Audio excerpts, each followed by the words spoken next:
Before Adam became a symbol, he was a man.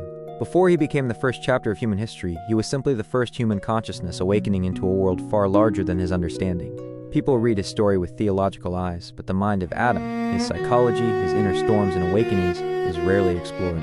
Yet the psychology of the first man is not academic. It is the psychology of humanity in its rawest, earliest form. To understand Adam is to understand the earliest shape of the human heart before time carved its many complexities into us. Imagine consciousness awakening for the first time. No memories, no language at first, no reference points, only awareness, a sudden, vast, overwhelming awareness. The first sensation Adam might have felt was not joy or wonder, but confusion. His mind opened into existence like a flame suddenly lit in a dark room. The human mind was designed to grow slowly, to learn in stages, but Adam's mind began full-grown, yet blank. A mature mind without the gradual journey that gives context to maturity. This alone shaped his psychology profoundly. A child grows into knowledge. Adam woke into knowledge. That difference created both innocence and vulnerability. Innocence, because he had no prior corruption. Vulnerability, because he had no prior experience. The world was perfect, but perfection does not eliminate confusion. It only softens it. Adam's first steps were not towards sin or holiness. They were toward understanding himself. He learned himself through sensation first: sight, taste, sound. He touched bark, soil, water.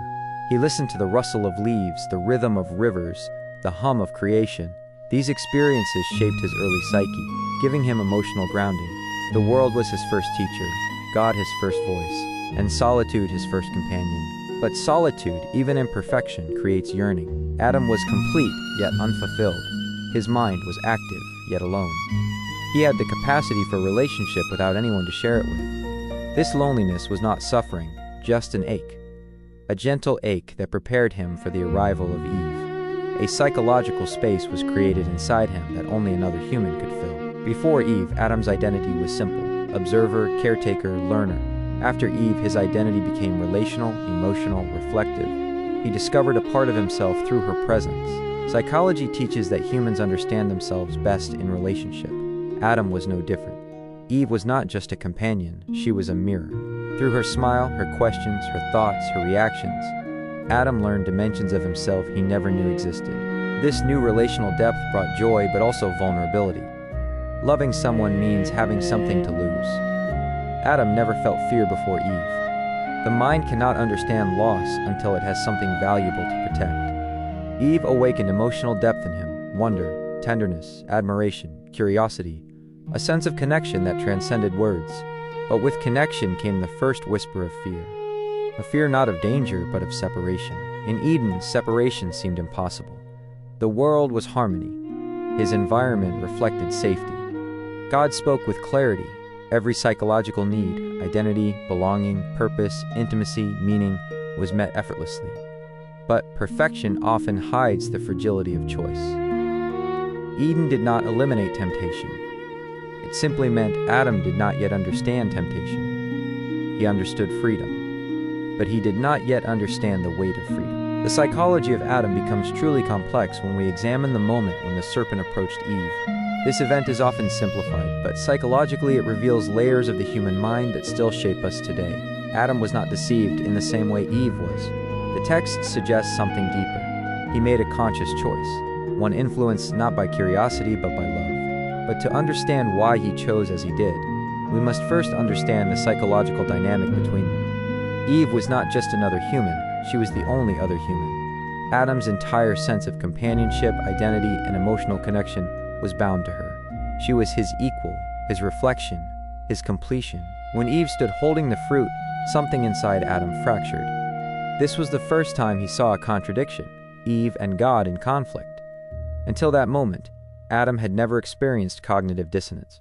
His mind lived in unity, harmony, alignment.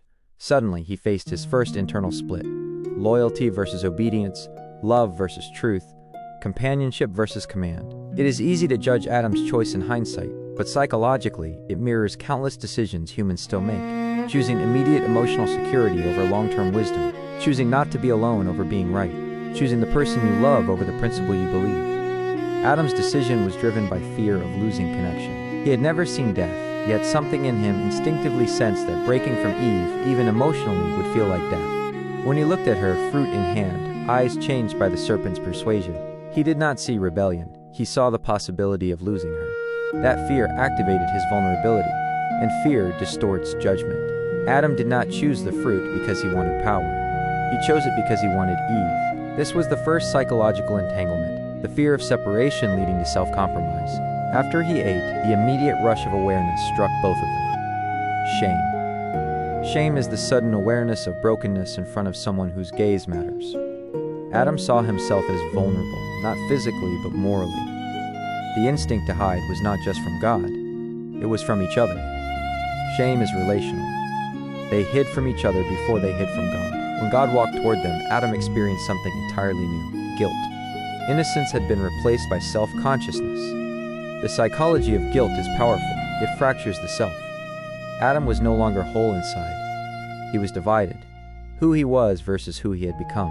When God asked, "Where are you?" it wasn't because God didn't know. It was because Adam no longer knew where he stood with himself. Then came blame. Not because Adam was naturally dishonest, but because blame is a psychological defense mechanism used by minds that cannot yet handle the weight of guilt. He blamed Eve not to condemn her, but to distance himself from the pain of having chosen wrongly. Blame reduces internal tension temporarily, but shame returns in waves. The expulsion from Eden was not just a physical removal, it was a psychological rupture. Eden was the environment that mirrored Adam's inner harmony. Leaving Eden meant leaving the external reflection of internal peace. When Adam stepped outside the gates, the world felt heavier, colder, harder, not because creation had changed, but because he had changed. He experienced suffering for the first time, not in physical labor, but in his mind. Regret became his constant companion. Regret is the memory of what could have been. For Adam, regret wasn't about a moment, it was about a world. Every sunrise reminded him of lost innocence. Every ache reminded him of his decision. Every argument with Eve reminded him of the tension they had created. Every tear from Eve's eyes wounded him more than the thorns that pierced his hands. But the greatest psychological weight came with the birth of children. Fatherhood deepened Adam and fractured him simultaneously. Holding his first child filled him with hope, but also grief. That child would never know Eden. Adam carried the memory of perfection like a secret wound. His children grew up in a world that felt normal to them. But Adam saw every imperfection as a reminder of what he had lost. Every conflict between his children felt like an echo of his own fall. Every moment of anger, jealousy, or cruelty in his sons reminded him of the serpent's whisper still alive in human nature. Cain and Abel were not just sons, they were symbols of Adam's internal conflict. Cain represented the part of Adam that struggled with frustration, entitlement, and emotional imbalance. Abel represented the part that sought purity and closeness with God. When Cain killed Abel, Adam's heart broke in a way even Eden's loss could not compare to. The death of a child is every parent's deepest fear. But for Adam, it was more than loss. It was a message. Sin had not ended with him. It lived in his bloodline. He looked at his hands and wondered what he had passed down. Was Cain's violence an echo of his own weakness? Was Abel's innocence an echo of his own lost purity? Adam's grief became generational grief. He had hoped that his children would redeem his failure. Instead, one child died and the other carried guilt, heavier than the fruit Adam once held. The psychology of Adam in his old age was layered: regret, longing, resilience, wisdom, sorrow, hope. He became introspective. He reflected for decades on his choices. He learned the depth of human complexity. He learned that the mind is a battlefield.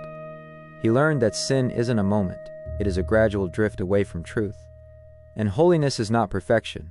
It is returning to truth repeatedly. In his final years, Adam became gentle. Suffering humbles a man. Loss softens him. Regret teaches compassion. Adam spoke often to God, not with the confidence of Eden, but with the humility of experience. He no longer asked for paradise, he asked for presence.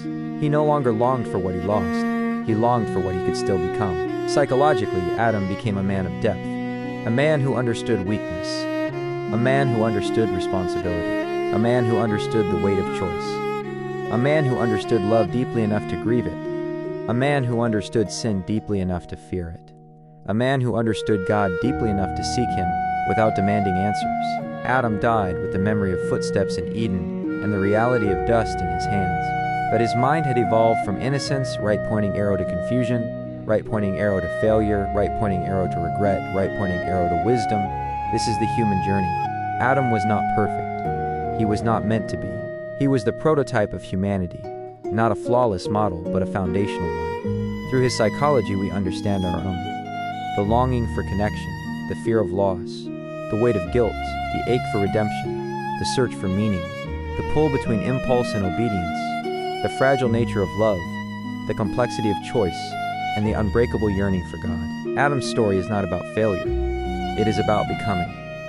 Humanity did not begin in perfection to show how perfect we were. Humanity began in perfection to show what we were designed for, and why our hearts never stopped longing to return.